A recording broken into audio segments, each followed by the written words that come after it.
Caitlin Clark calling out referees by name. While Stephanie White is busy scared in the press conference, I don't want to say anything. Caitlin Clark saying, nope, I'm going to speak about it. While Stephanie White isn't even saying DeWanna Bonner or Alyssa Thomas's name in the press conference, sticking up for her players, Stephanie White, all you had to do in the press conference was say, hey, the players on the other team, they were playing dirty all game long. Before this story goes any further, wait until you hear the reason behind Caitlin Clark's latest technical foul. Fans couldn't believe what they heard, and the explanation instantly sparked another WNBA controversy. The WNBA has found itself at the center of yet another debate, but this time it's unlike the usual arguments over hard fouls or locker room rumors. Everything happened in front of the cameras, with the audio leaving little room for doubt. During the Indiana Fever's June 22 victory over the Phoenix Mercury, Caitlin Clark received her 5th technical foul of the 2026 season. Naturally, she walked over to referee Gerda Gatling and asked what she had done wrong. The response stunned everyone. According to Gatling, the technical foul was issued because Clark clapped her hands on the court, a decision that immediately left fans, commentators, and even fellow players questioning what they had just witnessed. Tonight, 5th of the season. Yeah, it's ridiculous. I got a technical for clapping. So, if we should all just go on the calendar now and pick a game that I'm going to be suspended for if I'm going to get technicals for clapping. I asked Gerda. Gerda said that I got a technical for clapping. So, if any technical should be taken away, it should be that one. If it's truly for clapping, that's what they said they gave it to me for was for clapping. So it's just ridiculous. I don't. Before this story goes any further, wait until you hear the reason behind Caitlin Clark's latest technical foul. Fans were left completely stunned, and within minutes, the decision had sparked another heated WNBA controversy. This wasn't the typical debate over a hard foul or an on-court altercation. There were no anonymous sources or behind-the-scenes rumors. Everything unfolded live on the court, with cameras rolling and microphones capturing the entire exchange. During the Indiana Fever's June 22 victory over the Phoenix Mercury, Caitlin Clark was assessed her 5th technical foul of the 2026 season. Confused by the call, she calmly walked over to veteran referee Gerda Gatling and asked a simple question: what was the technical for? The answer caught everyone by surprise. According to Gatling, the technical foul was issued because Clark clapped her hands. That explanation spread across social media almost instantly. Fans, analysts, and even fellow players struggled to understand how a simple clap could result in a technical foul. Some argued the gesture was directed at the officials and could be viewed as unsportsmanlike conduct, while others believed the decision was unnecessarily harsh and inconsistent with how similar situations have been handled throughout the season. Whatever your opinion, one thing became clear. A single whistle had once again placed the WNBA at the center of a national conversation, with Caitlin Clark at the heart of yet another officiating controversy. How aware do you have to be of the 8 technical fouls? I mean, I'm going to play with emotion. I'm going to play with passion. And if they're going to give me a technical foul for clapping, then so be it. That's their choice. And the league can come back and review that play. And I'd love to hear what they say of the reasoning of why I got the technical foul in that situation and why other players on their team didn't get a technical foul in that situation. If anything, split it. Okay, fine. Everybody gets a technical foul.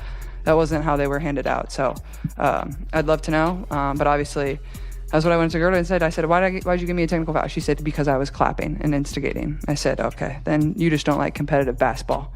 And that's just facts. That's just reality. So disappointing from them. Imagine the scene for a moment. A player has just led her team to victory, finishing with 24 points and 9 assists in one of her strongest performances of the season. Instead of celebrating the win or discussing the game itself, she's standing at the post-game podium talking about the possibility of an upcoming suspension. Why? Because she has now accumulated 5 technical fouls, and the latest one came for something many fans never expected to hear. According to the officiating explanation, the technical was assessed because she clapped her hands. That single decision instantly shifted the conversation away from basketball and toward the officials.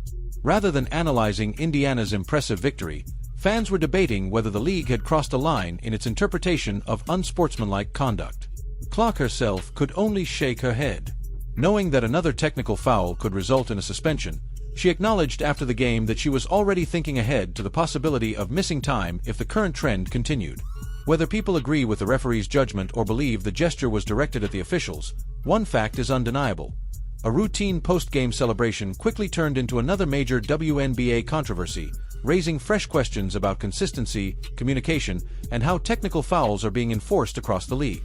Here is And see, Stephanie White, man, she is part of the problem. And she don't like when Kayla hype up the crowd. That's what the people want to see, man. That's what the people pay the big money for, man. Let the face of the league be the face of the league, man. She feeds off of that energy, man. The whole team feeds off that energy, man. And Stephanie White, we want to stop that, bro. That's crazy. But yeah, Taylor tired of these so-called bullies, man. And next game, y'all got to watch AT, because she probably going to try to hurt somebody, man. You know how they do. But anyways, man, this is our real rivalry. They keep trying to make that girl over there in Atlanta our rivalry. That is not our rivalry, man. So I'm going to be honest, this is our real rivalry. Now, here's the full picture, and it's important to look at the entire sequence rather than judging a single moment in isolation. On its own, any one technical foul might seem like an isolated incident. But taken together, the pattern has become impossible to ignore. 5 technical fouls. Less than half of the 2026 WNBA season has been played. Take a moment to think about that. Some of those technicals have come under circumstances that many fans and analysts considered highly debatable. One was issued during a delay of game sequence that several commentators watching live described as a borderline decision, sparking immediate discussion about whether the call was truly necessary. Another came during a matchup against the Atlanta Dream. By that point, Clark was already visibly frustrated after believing she had been fouled on a play. She repeatedly looked toward the Indiana Fever bench, hoping head coach Stephanie White would use a coach's challenge to review the call. The challenge never came. As the frustration built, emotions spilled over, and the officials responded with another technical foul. Whether that decision was fully justified or not remains a matter of debate, but it added another mark to Clark's growing total and intensified concerns that every emotional reaction from the league's biggest star is being scrutinized more closely than ever. With each additional technical, the pressure continues to mount. Now, Clark sits just one technical foul away from an automatic suspension, making every interaction with officials and every emotional response on the court a potential headline. Then about Caitlin Clark and her technical fouls. Caitlin Clark got 2 technical fouls, or so we thought. The first one, the ball gets tipped out of bounds. She goes to get it. She kicks it off of her foot, thinking it'll go against the scores table and then come right back to her. But it didn't.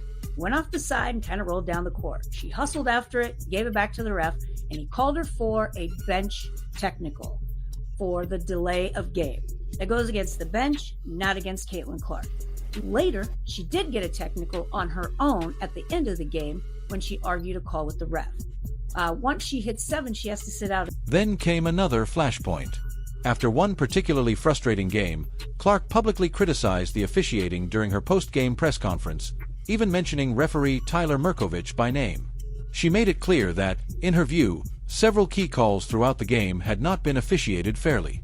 Her comments immediately sparked debate, with some applauding her willingness to speak openly while others argued that publicly criticizing officials rarely leads to positive outcomes. Then came technical foul number 5. Late in the fourth quarter, during an emotional moment at the free throw line, Clark clapped her hands after a call. According to referee Gerda Gatling, that gesture was interpreted as unsportsmanlike conduct, resulting in yet another technical foul. Now, look at the broader picture. 5 technical fouls. 5 different games. 5 completely different situations. Each incident has had its own context, and opinions vary on whether each individual technical was justified. But together, they have fueled an ongoing debate about consistency in WNBA officiating and whether Clark's emotional reactions are being judged more strictly than those of other players. Supporters see a troubling pattern.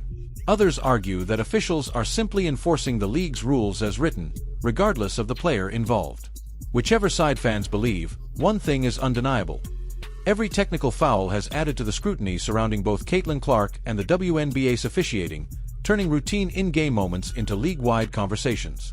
Now the conversation. Caitlin Clark, she'll speak up for herself at least. She'll stand up for herself at least. And instead of speaking in generalities, she said, you know what? I'm going to name referees by name from now on. If you give me a technical foul and all I did was clap, I'm going to name you by name. So that next time we play this team, next time we play a game and you're refereeing my games and my fans see who's refereeing, that's the one. That Gerda, That's Now the conversation that is really making the rounds is the one Clark had with Gerta Gatling directly. On the court, before the press conference, before the podium statement, in the middle of the game itself. Clark walked up, calm but clearly not happy, and asked Gatling to explain the call. When Gatling said it was for clapping, Clark did not scream. She did not throw anything. She just looked at the official and said what was on her mind. Gatling told her it was clapping and instigating. Clark responded that if clapping is instigating, then the officials simply do not like competitive basketball. And here is what makes that exchange so important. Clark was not wrong. Clapping emphatically after a foul call is not instigating. T is a reaction. It is an emotion. It is the natural response of a competitor who disagrees with a call and expresses that disagreement through her body language rather than her mouth. Athletes do this in every sport, on every level, every single night. The fact that a professional referee saw that and reached for her whistle tells you something worth paying attention to.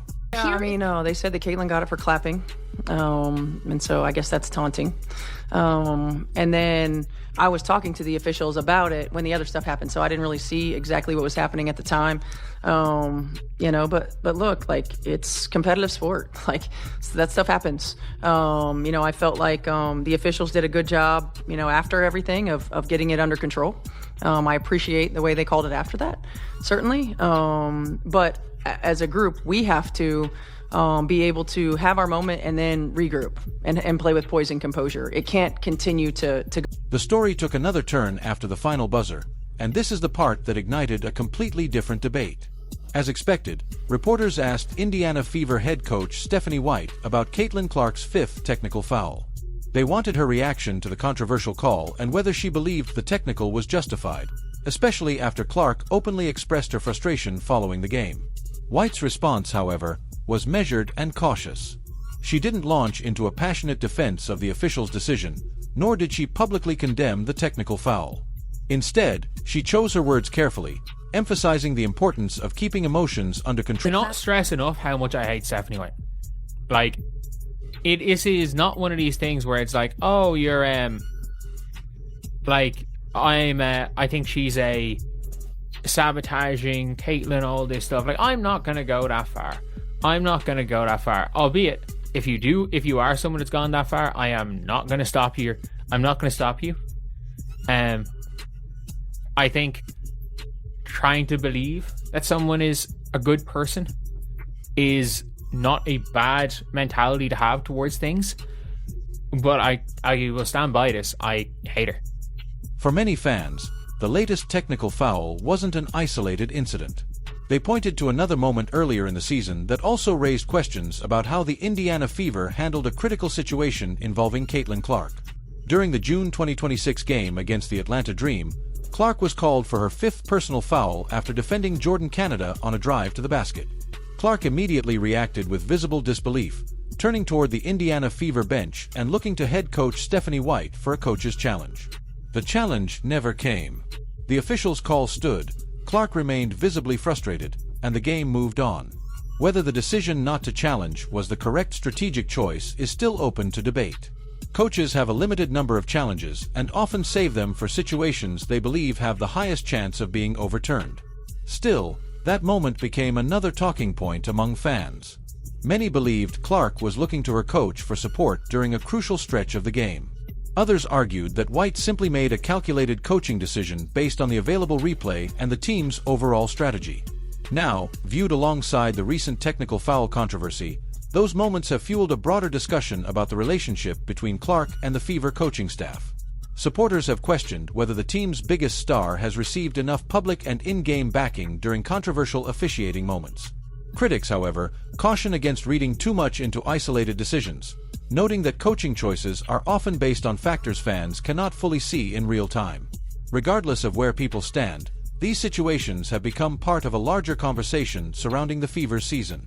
Every controversial whistle, every challenge that isn't used, and every emotional exchange on the court is now examined in extraordinary detail because of the attention that follows Caitlin Clark wherever she plays.